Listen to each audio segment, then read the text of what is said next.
प्यारे बच्चों, कक्षा 12 की भौतिक विज्ञान की इस क्लास में आप सबका स्वागत है। आज हम वैद्युत द्विध्रुव आघूर्ण तथा वैद्युत द्विध्रुव पर कार्य करने वाले बलिगुम आघूर्ण के संबंध में कुछ और आंकिक प्रश्नों को यहाँ पर हल करेंगे। पिछली 2 क्लासेस में भी हमने कुछ आंकिक प्रश्न हल किए थे। आज इन दोनों टॉपिक से संबंधित कुछ आंकिक प्रश्न हम यहाँ पर हल कर रहे हैं। चलिए देखते हैं ये प्रश्न। यहाँ पर जो पहला आंकिक प्रश्न आपके पास है वो है कि एक वैद्युत द्विध्रुव में 2 आवेश हैं आपके पास। एक है +5 माइक्रोकूलम का और दूसरा है -5 माइक्रोकूलम का। एक दूसरे से कितने दूरी पर हैं? 4 mm यानी 4 मिलीमीटर की दूरी पर हैं। इसका वैद्युत द्विध्रुव आघूर्ण ज्ञात कीजिए। तो आपके पास दे रखा है एक वैद्युत द्विध्रुव दे रखा है, उसमें 2 आवेश दे रखे हैं आपको। एक दे रखा है आपको +5 माइक्रोकूलम का और एक दे रखा है -5 माइक्रोकूलम का, और दोनों के बीच की दूरी दे रखी है 4 mm यानी 4 मिलीमीटर की दूरी दे रखी है। तो आपने उस वैद्युत द्विध्रुव का वैद्युत द्विध्रुव आघूर्ण ज्ञात करना है। यानी वैद्युत द्विध्रुव आघूर्ण को किससे प्रदर्शित करते हैं? P से। P निकालना आपने। तो मैंने यहाँ पर एक चित्र बना दिया है, आप देख रहे होंगे। ए भी एक वैद्युत द्विध्रुव है।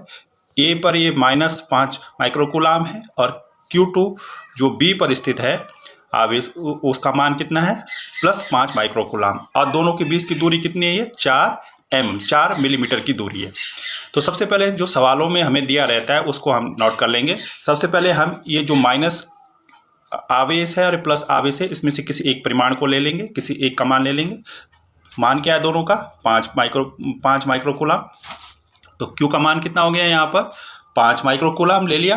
और मैंने पिछले सवालों में भी, पिछले आंकिक प्रश्नों में भी बताया था आपको कि जब माइक्रोकूलम होता है तो माइक्रोकूलम का अर्थ क्या होता है? 10⁻⁻6 से आप गुणा कर देते हैं उस क्वांटिटी को। तो 5 कितने से गुणा हो जाएगा? 10⁻⁻6 कूलम। MKS में आपने बदलना है।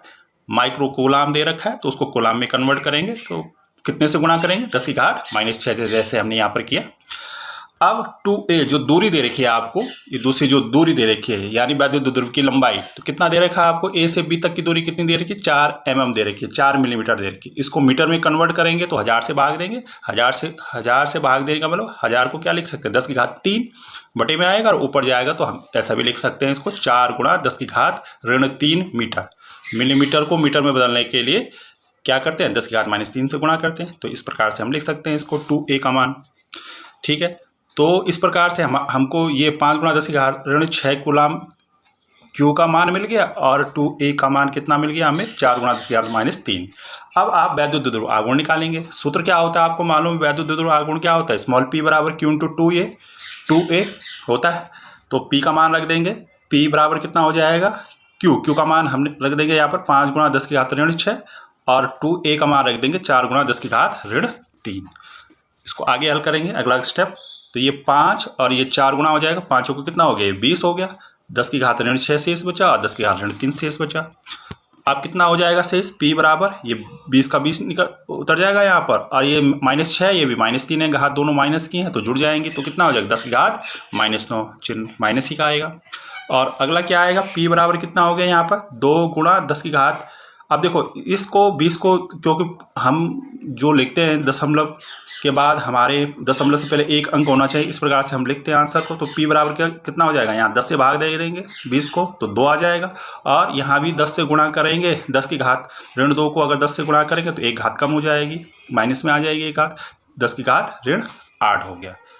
ठीक है, तो ये मान आ गया P बराबर। आप इतना भी रहने दे सकते हैं और ऐसे भी कन्वर्ट कर सकते हैं। तो 2 × 10⁻8 कूलम मीटर इसका मात्रक होता है वैद्युत द्विध्रुव आघूर्ण का। ये हमने निकाल लिया। तो ये आता है, छोटा सा प्रश्न है, 1 नंबर 2 नंबर में ये प्रश्न पूछा जाता है। इसी प्रकार से प्रश्न संख्या 2 है। देखो, एक समान वैद्युत क्षेत्र में लगने वाले वैद्युत द्विध्रुव पर एक समान वैद्युत क्षेत्र में वैद्युत द्विध्रुव पर लगने वाला बलयुग्म आघूर्ण कब अधिकतम होगा और कब न्यूनतम होगा? वैसे ही हम डिस्कस कर चुके हैं कब अधिकतम होता है और कब न्यूनतम होता है। तो एक समान वैद्युत क्षेत्र पर लगने वाला बलयुग्म आघूर्ण आपको मालूम है कितना होता है? τ = PE sin θ। ये आपको मालूम है सूत्र। τ = PE sin θ क्या होता है? बलयुग्म आघूर्ण का मान होता है जो वैद्युत द्विध्रुव पर लगता है एक समान वैद्युत क्षेत्र में। ये जो पीछे लिखा था मैंने फिर से लिख दिया यहाँ पर, τ = PE sin θ। आपको मालूम है जब थीटा का मान 90 होता है तब सबसे अधिकतम मान होता है। T मैक्सिमम हमने निकाला था, तो वही T मैक्सिमम बराबर PE sin 90।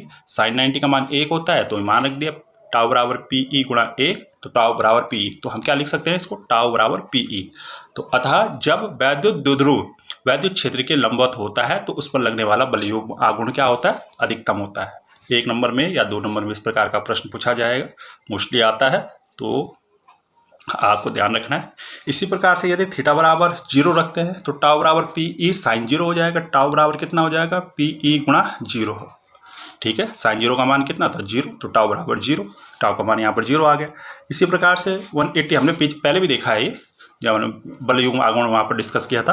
तो जब थीटा का मान 180 हो तो टाउ बराबर पी ई 180 हो जाएगा। पी ई इसमें रखेंगे मान, इस वाले में टाउ बराबर पी ई साइन थीटा में, तो साइन थीटा की जगह कितना रख देंगे 180, तो टाउ बराबर कितना हो गया, पी ई 0, 1 साइन 180 का मान कितना होता है 0, तो टाउ बराबर 0। तो दो स्थितियों में यहाँ पर आप देख रहे हैं 0 आ रहा है, एक तो जब थीटा का मान 0 है और एक थीटा का मान 180 है। थीटा का मान 0 क्या बताया था हमने कि वैद्युत द्विध्रुव वैद्युत क्षेत्र के अनुदिश है, और 180 का मान वैद्युत क्षेत्र की विपरीत दिशा में है। तो यही लिख दिया हमने यहाँ नीचे, यहाँ पर यह लिख दिया हमने कि जब वैद्युत द्विध्रुव वैद्युत क्षेत्र के अनुदिश या विपरीत दिशा में हो तो उस पर लगने वाला बलयुग्म आघूर्ण क्या होता है, शून्य होता है, या उसी को हम न्यूनतम कहते हैं। इस स्थिति में न्यूनतम भी होता है, शून्य भी होता है। अधिकतम जब थीटा बराबर 90 है और न्यूनतम जब 0 हो या 180 हो, दोनों स्थितियों में। ठीक है, तो ये दूसरा प्रश्न था, इसको हम पहले डिस्कस कर चुके थे। ये प्रश्न इसलिए था क्योंकि ये दूसरा प्रश्न अधिकतर पूछा जाता है परीक्षा में, तो आपको यहाँ पर ध्यान रखना है। तीसरा प्रश्न देखें, यह बलयुग्म आघूर्ण से रिलेटेड है। ठीक है, तो यहाँ पर क्या है, देखो, यदि 5 गुणा 10 की घात 4 न्यूटन पर कूलाम किसका मात्रक होता है, वैद्युत क्षेत्र, यानी ये क्या है, वैद्युत क्षेत्र है। याद रखना, आप मात्रक से ही पहचान सकते हैं वो क्या क्वांटिटी दे रखी है आपको। यदि 5 गुणा 10 की घात 4 न्यूटन पर कूलाम के एक समान वैद्युत क्षेत्र, लिखा भी आगे वैसे, एक समान वैद्युत क्षेत्र में, यानी ये 5 गुणा 10 की घात 4 न्यूटन पर कूलाम क्या है, वैद्युत क्षेत्र है, कि एक वैद्युत क्षेत्र में क्या दे रखा है यहाँ पर, फिर से पढ़ लेते हैं इसको, कि यदि 5 गुणा 10 की घात 4 न्यूटन पर कूलाम के एक समान वैद्युत क्षेत्र में एक वैद्युत द्विध्रुव, आगे क्या लिखा है ये, 4 गुणा 10 की घात -9 कूलाम मीटर, 4 गुणा 10 की घात -9 कूलाम मीटर। तो कूलाम मीटर किसका मात्रक होता है, वैद्युत द्विध्रुव आघूर्ण का। यानी पहला आपको वैद्युत क्षेत्र दे रखा है और फिर ये दूसरा क्या दे रखा है आपको, 4 गुणा 10 की घात -9 कूलाम मीटर वैद्युत द्विध्रुव आघूर्ण।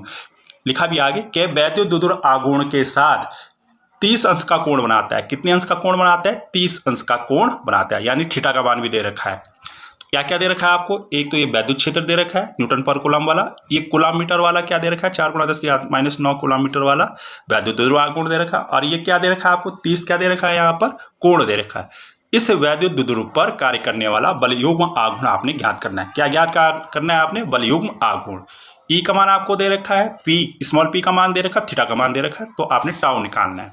तो क्या हो जाएगा, सीधे सीधे यहाँ से देखो, ई का मान तो ये हो गया, ई का मान आपने ये रख दिया, ई बराबर कितना है, 5 गुणा 10 की घात 4 न्यूटन पर कूलम, ई का मान रख दिया। वैद्युत द्विध्रुव आघूर्ण कितना दे रखा है आपको, कूलम मीटर वाला जो है, पी बराबर 4 गुणा 10 की घात -9 कूलम मीटर। ठीक है, थीटा का मान कितना दे रखा है आपको, 30 अंश के कोण पर वैद्युत क्षेत्र के साथ कितने अंश का कोण बनाता है, और 30 अंश का कोण बनाता है, थीटा बराबर 30 हो गया। तो अब आपके पास सूत्र क्या है कि एक वैद्युत द्विध्रुव पर कार्य करने वाला बलयुग्म आघूर्ण क्या होता है, अभी आपने देखा और पहले भी आपने डिस्कस कर चुके हैं हम, टाउ बराबर पी ई साइन थीटा। तो मान रखें टाउ बराबर कितना हो जाएगा, पी का मान कितना है आपके पास, 4 गुणा 10 की घात -9, ये रख दिया हमने, 4 गुणा 10 की घात -9। फिर ई का मान कितना है, 5 गुणा 10 की घात 4, तो ये 5 गुणा 10 की घात 4 रख दिया, और ये थीटा है, ये साइन थीटा का मान कितना रख दिया, साइन 30। तो कितना आ जाएगा यहाँ नीचे आप यहाँ पर देख सकते हैं कि टाउ बराबर कितना हो जाएगा, ये 4 गुणा हो जाएगा, 5 4 5 कितना हो जाएगा 20, ये 10 की घात -9, ये 10 की घात 4, और साइन 30 का मान कितना हो गया, 1/2। साइन 30 का मान कितना हो गया, 1/2 हो गया। साइन 30 का मान 1/2 होता है, तो कितना आ जाएगा, ये 2 से भाग जाएगा इसमें 20 में, तो इसको ऐसा लिख सकते हैं हम 20/2, और ये 10 की घात -9 है, 4 है, 10 की घात 4 है, घट जाएगा, तो 10 की घात -5 आ जाएगा। तो अब क्या आ जाएगा, फिर ये टाउ बराबर 10 दूनी 20, 10 आ जाएगा, गुणा 10 की घात 5, तो टाउ बराबर कितना हो जाएगा, 10 गुणा 10 की घात -5, 10 की घात 1 हुआ, 10 का मतलब 10 की घात 1 और गुणा 10 की घात ऋण 5 जुड़ जाएंगे घाते, तो ये कितना आ जाएगा 10 की घात ऋण 4। और इसका मात्रक क्या होता है, टाउ का मात्रक न्यूटन मीटर। ठीक है, इसका मात्रक न्यूटन मीटर होता है, ये ध्यान में रखना आपने। तो ये आपका वैद्युत द्विध्रुव वैद्युत ध्रुव पर लगने वाला बलयुक्त आघूर्ण आप इस प्रकार से ज्ञात करेंगे। टाउ बराबर पी ई साइन थीटा। कभी कभी सवालों में क्या दिया रहता है, यहाँ पर पी दे रखा, यहाँ पर तो पी दे रखा आपको मान, आपको ई भी दिया रहेगा, थीटा भी दिया रहेगा, पर पी नहीं दिया रहता है, बल्कि आपको क्या दिया रहता है, आवेश क्यू और 2a दिया रहता है आपको, 2a जो दूरी है। जैसे अभी हमने पहला सवाल किया था, तो वहां पर आपको पहले क्या निकालना पड़ेगा, q और 2a से क्या निकालना पड़ेगा, p बराबर q इंटू 2a से आपको पहले p निकालना पड़ेगा, और तब इस प्रकार मान रखना पड़ेगा। वो बड़ा सवाल 2 नंबर या 3 नंबर में इस प्रकार का सवाल भी आ सकता है, तो आपने ये ध्यान रखना है। तो इस वीडियो में इतना ही।